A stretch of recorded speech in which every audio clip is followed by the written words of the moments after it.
Hi hello this is Armu vlogs. இன்றைக்கி என்ன வீடியோன்னு பார்த்தீங்கன்னா ரவுண்டு முறுக்கு எப்படி செய்யலான்றது பார்க்கலாம். இந்த வீடியோவில் தீபாவளி வந்துருச்சு. தீபாவளினாலே நிறையா ஸ்வீட்ஸு பலகாரம் செய்கிறது தான் வழக்கமாக இருக்கும். ஸோ நீங்கள் எங்கேயும் போய் தேட தேவையில்லை. நம்ம சேனலில் இதுக்கப்புறம் தீபாவளிக்கு தேவையான அனைத்து ஸ்வீட்ஸு ஸ்நாக்ஸு அப்புறம் முறுக்கு எல்லாமே கண்டினியூஸாக அப்லோட் பண்ணுறோம்.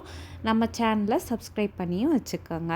ஓகே, இந்த ரவுண்டு முறுக்கு செய்கிறதுக்கு அரிசி மாவு 2 கப் எடுத்துக்கிட்டேன். 2 கப்புனா நம்ம எந்த கப்பில் எடுக்கிறோமோ அதே கப் அளவு தான் கடைசி வரைக்கும் யூஸ் பண்ணணும். அடுத்தது 2 டேபிள் ஸ்பூன் போல் மைதா மாவு எடுத்துருக்கிறேன். அடுத்தது இதே ஸ்பூனில் ஒரு 1/2 ஸ்பூன் அளவுக்கு சீரகமும் வெள்ளை எள்ளும் எடுத்துருக்கிறேன். அடுத்தது ஒரு 2 பிஞ்ச் அளவுக்கு கலருக்காக மஞ்சத்தூளும் ஒரு டேபிள் ஸ்பூன் போல் உங்களுக்கு காரம் ஏற்றுறதுக்கு போல் 1 டேபிள் ஸ்பூன் போல் நான் சில்லி பவுடர் எடுத்துருக்கிறேன். கடையில் வாங்கின சில்லி பவுடர் தான் இதுக்கு எடுத்துருக்கிறேன். அண்ட் 1 டேபிள் ஸ்பூன் போல் சால்ட் எடுத்துருக்கிறேன்.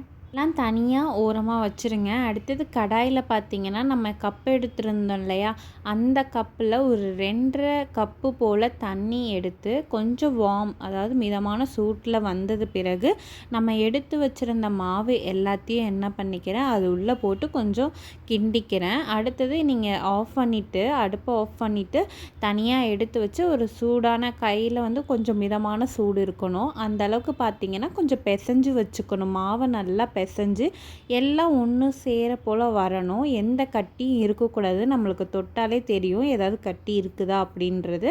அந்த கட்டி இல்லாத அளவுக்கு மாவை நல்லா பிசைஞ்சு நான் உருட்டி இருக்கிற மாதிரி சின்ன ஷேப்பு உருட்டிக்கோங்க. இல்லைன்னா உங்கள்கிட்ட முறுக்கு அச்சு இருக்கிறதுனாலும் அந்த சிங்கிள் அச்சில் அப்படியே இழுத்து இந்த மாதிரி ரவுண்டாகவும் நம்ம மேனேஜ் பண்ணிக்கலாம். அதை வச்சு இந்த மாதிரி நீங்கள் எடுத்து தனித்தனியாக வச்சிட்டிங்கன்னா கடாயில் எண்ணெய் ஊற்றி பொரிச்சு எடுத்துட்டிங்கனாலே இந்த ரவுண்டு முறுக்கு ரெடி ஆயிரும். பார்க்குறதுக்கு ஈஸியாக இருந்தாலுமே நம்ம மாவு ஒரு வேளை தண்ணி ஆயிடுச்சுனாலும் வராது. அதே மாதிரி ரொம்ப கட்டி கட்டியாக இருந்தாலுமே நம்மளுக்கு அந்த முறுக்கு நல்லா வராது. இன்னொன்று என்னென்னா, நம்ம பொரிக்கும் போது எண்ணெய் ரொம்ப ஸ்லோ ஃப்ளேம்லேயும் இருக்கக்கூடாது, அதிகமான ஃப்ளேம்லேயும் இருந்துடக்கூடாது. ஒரு வேளை அதிகமாக இருந்துச்சுன்னா எண்ணெய் ரொம்ப சூடாயிடுச்சுன்னா மேலே கருகிரும், உள்ளே வேகாமல் இருக்கும். அதே மாதிரி ரொம்ப ஸ்லோலே நீங்கள் வச்சுருந்தீங்கன்னா, ஃப்ளேமில் வச்சுருந்தீங்கன்னா பொரியிற மாதிரி இருக்கும். நீங்கள் எவ்வளோ நேரம் பொரிச்சாலுமே ரொம்ப அந்த கிறிஸ்பினஸ் இருக்காது. உங்களுக்கு ஒரு மொதுன்னு இருக்கும், நல்லா ஒரு கிறிஸ்பியாக இருக்காது.